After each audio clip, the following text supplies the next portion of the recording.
Hi, I'm Neil McFadden, and this is just a presentation on designing rich and engaging multimedia student projects. Just a little bit of a background. I'm a middle years multimedia specialist teacher. I've taught core subject areas. My background would be in film and video production, educational technology and design. In the past, I've done a little bit of web design, and I'm sort of a computer hobbyist. Grades I teach are grades 6 to 8, and I've taught various students from different schools, and each group of students has different aspects. Class format. This is a multimedia production class for middle year students. There's approximately 20 students per class. We have a smaller computer lab space, and students would come for either two 80-minute classes or one 2 to 2.5 hour class per 6-day school cycle. There would be 10 to 12 cycles per term, depending on how the calendar works out. The major areas in these courses that I teach would be video production, audio production, photography, computer science, media literacy. There would also be a focus on problem solving, critical thinking, collaboration, experiential learning, cognitive skills, and design and planning of projects. Big picture of what this class looks like, there would be lots of smaller lessons to build a skill set. This could cover things such as using a DSLR camera, mini lessons on some computer science coding games, how to import photos and videos, how to use microphones, different pieces of equipment. There's a flexible structure to this class. It's not, you know, a traditional class where it's like read this, do this, read this, do this. There's uh, some flexibility in how it runs. It can be open-ended and it can change from day to day. Usually per class, we do one larger project that's in groups. There's a heavy pre-production component to this, which includes planning, research, scripting, and storyboarding. There would be a production component that would come after, and that would be, recording video, recording audio, depending what students need for their project. After that, we move into post-production with editing, and that could be anything from editing a movie on iMovie or Adobe Premiere to editing a podcast, doing a little bit of Photoshop work. It really varies depending on what students choose. There'd be a revision portion to this where students would have to look at their own work, get a peer to look at their work, likely get me as well to look at things, give some suggestions for feedback, how they can improve it, how they could revise it. There's an emphasis here on learning by doing, so you work hands-on. You don't just get told a bunch of things by the teacher. Well, we want to add a moving title across the screen, or we want to do some motion graphics.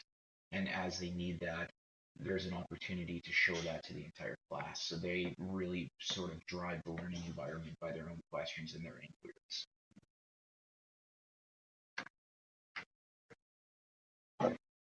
There would be large projects to this class, and this is sort of like a big assignment or big project that a small group of students would take on. This could include a narrative film, a documentary, a podcast, audio play, web page design, or I've even had some students who have wanted to make some games before. I like to sometimes show an example of a project I've done. I've got some things on my YouTube channel that are projects I put together, and they're examples for students. You can check them out online if you'd like. So an example of one of these large projects would be a narrative short film. So the way that I'd break this down is we'd look at examples and brainstorm some ideas. This would be a whole group discussion. I would then, depending on the level of the students, they would write a 2-column script. With some groups, it would be me and them working together, and it would be more primarily teacher driven. Other groups, they would take this on independently. So a 2-column script, basically it's 2 columns. On one side you would have the shot type or perspective and action, and on the other column you would have audio. I usually have students in groups storyboard the script, revise it, and then determine the ending, especially if it's one that I've contributed a lot to. I want them to have some creative input in the project. So after that, they would shoot their films in groups, import their footage, edit it. Then they'd go through the review and revise portion of the project, and then we'd end with a class screening. I would say overall this type of project takes about 5 80-minute classes from start to finish, sometimes shorter, sometimes longer. Assessment in these projects, I like to keep it continuous, ongoing, and formative. So every class that students are working, I would do a small assessment. It could also include a self-assessment. It would be very observational. Sometimes it would have to do with interviews, and I would always be providing students feedback on what they're doing. Along with this, there would be an overall course rubric as well as some co-constructed criteria for larger projects that students would have some input in, and then we kind of go through that at the end when they've completed their projects. Or sometimes if there's students who finish it early, we would take a look with the rubric or the criteria at that point and see how they can improve their work or revise it to meet the criteria a little bit better. I think that there's some educator skills that you need when you're working with flexible projects like this. I think you need to have a knowledge in the subject area. If you don't have that, it's something maybe with professional development you need to look into. You also need to be competent with the appropriate tools. If you've never used a video editing package before, that might be something you need to learn how to do. You also need to be flexible with your teaching structure. I think in the middle years, some of these students come with different skill sets, with different attitudes, different backgrounds. So a one size fits all approach may not work. You need to have some flexibility with what you're doing. You may have students who they're in the same class, but they end up doing some very different projects. And I think it's important to let them drive it. You need to go by their interests and not just say, this is what I want you to do it this way. Let them ask questions, let them set some direction, let them have some input. So some research and theory that backs up this type of approach. Peterson and Ord in a 1995 article had recommended that in a multimedia creation project for students, teachers use formative assessment practices, interactive lessons, flexible schedules, and that you would design materials that meet student learning needs and preferences.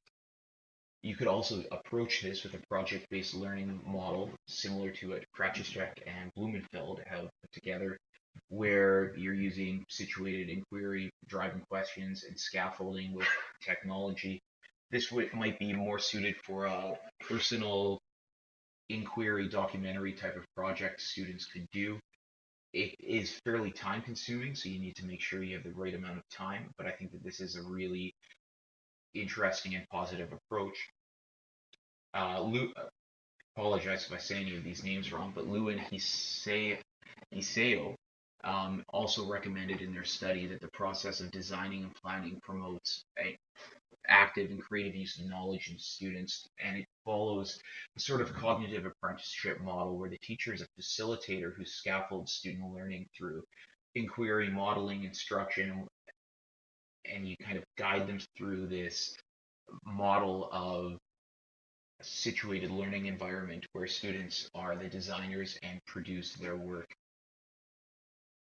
They had found that there was some cognitive skill development that went along with this at the same time.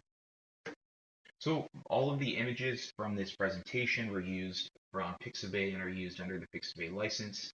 The one video thumbnail was something I had put together, and you can see that online in my YouTube channel. Thank you for listening, and I hope you found this useful.